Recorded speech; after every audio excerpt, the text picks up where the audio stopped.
그런데 신체폭력에 대한 부분은 해당 가해 학생이 한 부분이 아니라 다른 가해 학생이 한 부분입니다. 언어폭력은요? 언어폭력은 이쪽 가해 학생도 같이 한 사안입니다. 그래서 심각하지 않다고 봤어요? 심각하지 않은 부분이 아니라 심각하지 않은데 의사가 이런 진단서를 아니요. 허위로 썼다고 보시나요? 아니요, 혹시? 그렇지 않습니다. 피해 정도와 그리고 가해 학생의 행위와의 인과관계 부분이 학교에서 입증이 덜 됐다고 생각했습니다. 저는 피해 학생이나 가해 학생을 위해서 최선의 결정을 했다고 생각합니다. 네. 강원도 교육청에서 학교폭력 담당 변호사를 맡고 계시죠? 네, 맞습니다. 관련 업무를 맡은 지는 얼마나 되셨어요? 지금 2012년 5월부터 맡았기 때문에 지금 12년 차입니다. 아, 오래되셨네요. 화면 한번 봐주세요. PPT 화면에 보시는 것처럼 2018년 3월 학교에서 열린 학교폭력자치위원회 결정 사항인데요. 정순신 씨 아들에 대한 의원들의 조치 결정 사항이에요. 심각성, 지속성, 고의성 모두 높고 반성 정도는 낮고 화해 정도는 8명 모두 없다고 했어요. 그래서 총점 16점에 8호 전학 의결을 한 사실은 알고 계시죠? 네, 알고 있습니다.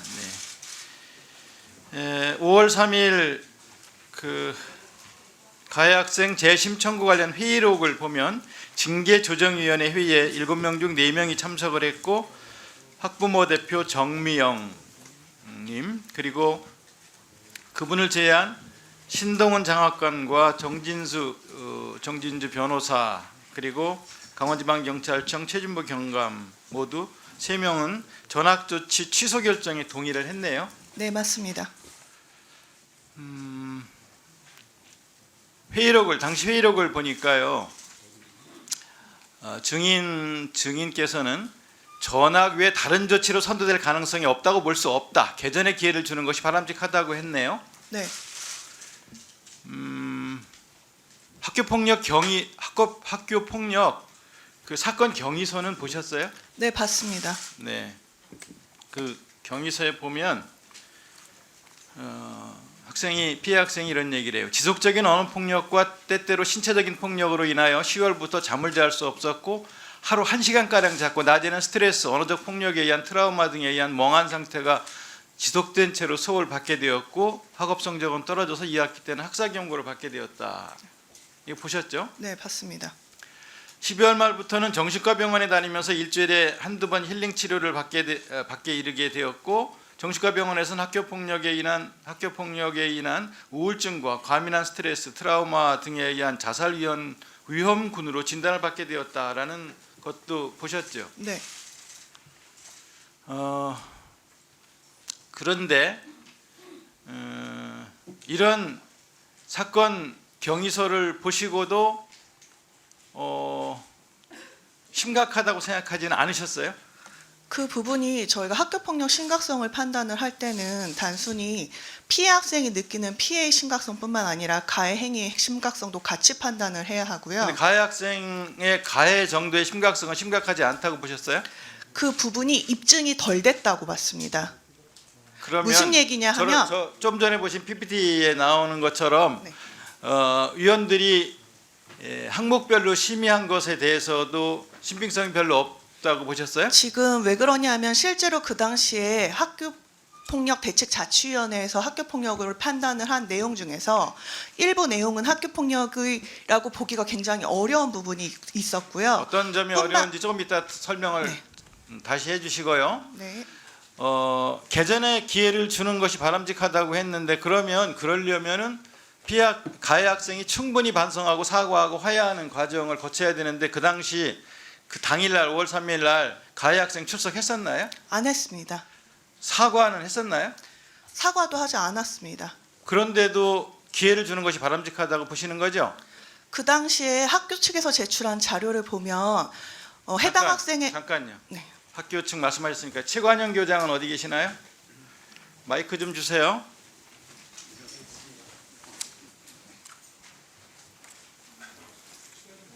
네, 그 마이크를 회의록을 바로- 보니까 최관영 교장 선생님 네. 이렇게 말씀하셨어요. 명백한 학교 폭력이라고 생각하고 그로 인한 정신적 피해를 끼친 것은 상상을 초월한다고 생각합니다. 만약에 전학이 취소되어 다니게 될 경우에는 피해 학생도 피해 학생이지만 가해 학생도 역시 상처를 받게 되는 경우가 있다고 생각합니다. 두 학생 모두의 행복을 위해서도 지금 전학 조치가 그대로 받아들여지는 게 맞다고 생각합니다라고 발언하셨네요. 예, 맞습니다. 지금도 이 생각 같으신가요? 예, 저는 같은 생각을 갖고 있습니다. 이 교장 선생님 말씀을 그때 들으셨죠? 네. 그런데도 똑같이 생각은 전혀 지금도 변함이 없으십니까? 지금 아까도 말씀드렸다시피 저희가 학교폭력 사안 처리를 할 때 단순히 피가해 학생들의 진술만 가지고 판단을 하지 않습니다. 그렇죠. 일반적으로 그렇죠. 피해 학생, 잠깐만요. 네. 잠깐만요. 피해 가해 학생의 진술만이 아니라 다른 증거도 있어야 되는 거죠. 자, 그러면 의사의 소견서는 보셨어요? 네, 봤습니다. 의사 소견서에 이렇게 나와요. 상기인은 학교 생활 중 지속적인 급부의 괴롭힘과 관련되어 불안, 우울, 자살사고, 불면, 식욕저하, 집중력저하, 무기력, 무의욕 등의 증상으로 본원에서 치료를 받고 있습니다. 트라우마로 인한 무기력, 재경험, 회피반응 등의 증상으로 고통받고 있고 자살사고까지 나타나고 있는 상황입니다. 향후 집중적인 치료가 필요합니다라고 하는 것도 보셨어요? 네, 봤습니다. 그런데도 생각은 똑같으세요? 지금 그 당시에 지금 위원님들이 아시는지 모르겠지만 신체 폭력에 대한 부분이 있어요. 그런데 신체 폭력에 대한 부분은 해당 가해 학생이 한 부분이 아니라 다른 가해 학생이 한 부분입니다. 언어 폭력은요? 언어 폭력은 이쪽 가해 학생도 같이 한 사안입니다. 그래서 심각하지 않다고 봤어요? 심각하지 않은 부분이 아니라 심각하지 않은데 의사가 이런 진단서를 아니요. 허위로 썼다고 보시나요? 아니요, 혹시? 그렇지 않습니다. 피해 정도는 굉장히 심각하다고 생각합니다. 하지만 피해 정도와 그리고 가해 학생의 행위와의 인과관계 부분이 학교에서 입증이 덜 됐다고 생각했습니다. 피해 학생의 아버지는 팔이 잘라지고 전치 2달, 석 달 이런 육체적 피해가 나와야 심각한 피해냐, 정신적 피해가 어찌 보면 더 심할 수 있다라고 했는데 이 말씀도 들으셨죠? 네, 들었습니다. 들었는데도 전혀 동의하지 않으셨나요? 동의를 하지 않은 것이 아니라 제가 아까도 말씀드렸다시피 저희가 학교폭력 판단을 할 때는 점수 기준표에 의해서 점수를 매기셔서 점수를 네, 증인은 14점 정도에 해당된다고 네. 본다고 발언하셨더라고요. 네, 맞습니다. 그런데 춘천지방법원에서 결국 이 16점으로 평가한 것이 원고에게 불리하게 산정되었다고 보기 어렵다. 16점은 전학 조치에 해당되고 앞서 본 사정들을 감안하면 원고에 대한 조치에 감경은 불가하다고 보인다라는 춘천지방법원의 판결에 대해서는 어떻게 생각하세요? 합당한 판결이라고 생각하고요. 지금 판결의 시점이, 그러니까 무슨 얘기냐면 판단 기준의 시점이 다릅니다. 저희 징계조정위원회는 1차 자치위원회에서 입증된 자료를 가지고 판단을 하는 거고요. 지금 법원이라든지 행정심판 같은 경우에는 그 도청에서 하는 지역위원회에서 입증된 자료를 가지고 판단을 합니다. 지난번 때 민영배 위원님께서 말씀하셨다시피 피해 학생의 심각성 정도가 진술이 달라졌습니다. 그렇기 때문에 그런 부분들이 재심을 통해서 충분히 입증이 될 수 있었고요. 저희가 애초에 재심에서 취소를 한 부분 중에 일부분도 학교에서 충분한 사안 조사가 이루어지지 않았기 때문에 그 당시에서 만약에 저희가 그냥 기각 결정을 해서 올라가게 되면 피해 학생 측은 배제된 채로 피해 학생이나 피해 학생 가족 측에서 그런 부분에 대해서 추가적인 자료를 제출할 권한이 배제된 채로 행정심판이나 행정소송이 저희와 가해 학생 측에서 일방적으로 진행이 되게 됩니다.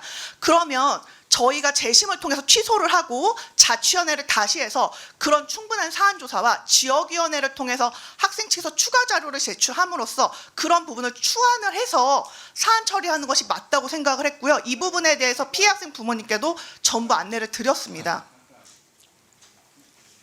안내를 드릴 사람이 아니라 당사자. 1분 더 주세요. 네네네. 1분만 더 주세요. 네. 당시 회의록을 보면요.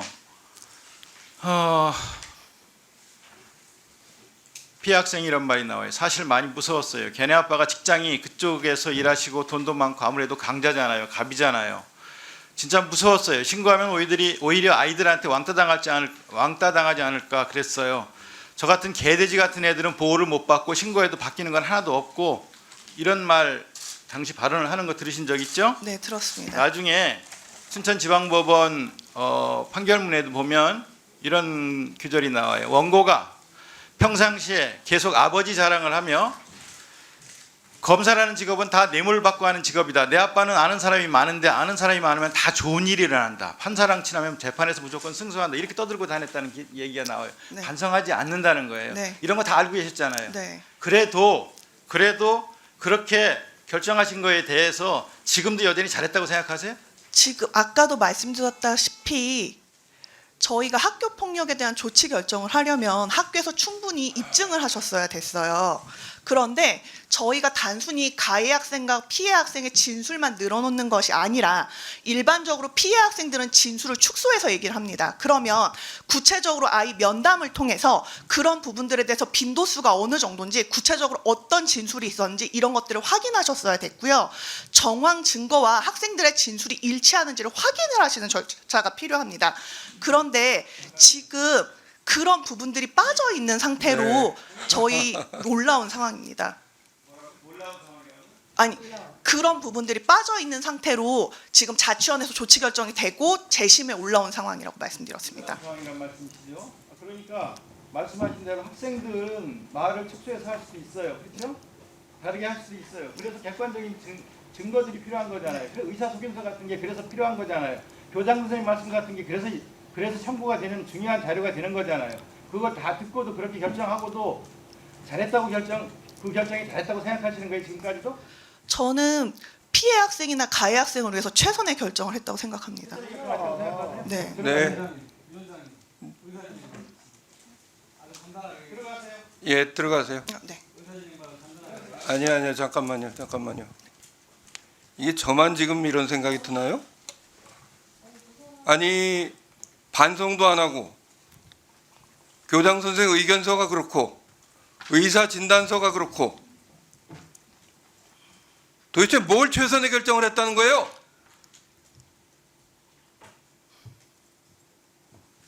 아니, 학교 폭력 문제를 다루는 지금 12년 차라고 얘기하는 변호사가 저는 내 귀를 믿을 수가 없어요. 그리고 학교 측 입증을 제대로 못했다고요? 판사가 잘못된 판결을 하고 나서 검사가 제대로 입증하지 못했다. 그런 변명을 듣는 그런 느낌이에요. 좀 궤변을 듣는 그런 느낌을 저만 가지고 있습니까?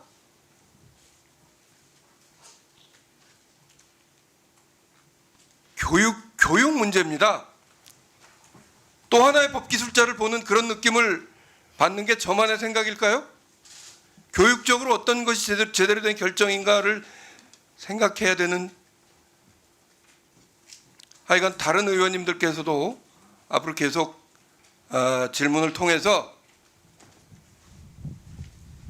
저는 지금 말씀이 전혀 비교육적인 태도라는데 정말 분노를 금할 수 없습니다. 네, 무슨 의사진행 발언이시죠? 지금 강원도 교육청 직원으로 근무하고 있는 이 증인이, 정진주 증인이 마치 가해자의 변호사인 것처럼 얘기를 하고 있거든요.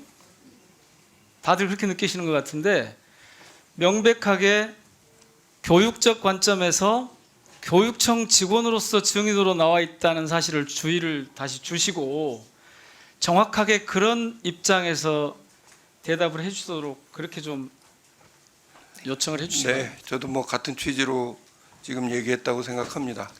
제가 제 귀를 의심하는 발언들이 있어서 계속하겠습니다. 위원장님, 제가 그럼 한마디 설명 좀 드려도 될까요? 나중에 하세요. 네. 네. 왜 그런 결정을 했는지 변명하는 자리가 아니에요. 진실에 접근하기 위해서 여는 청문회입니다.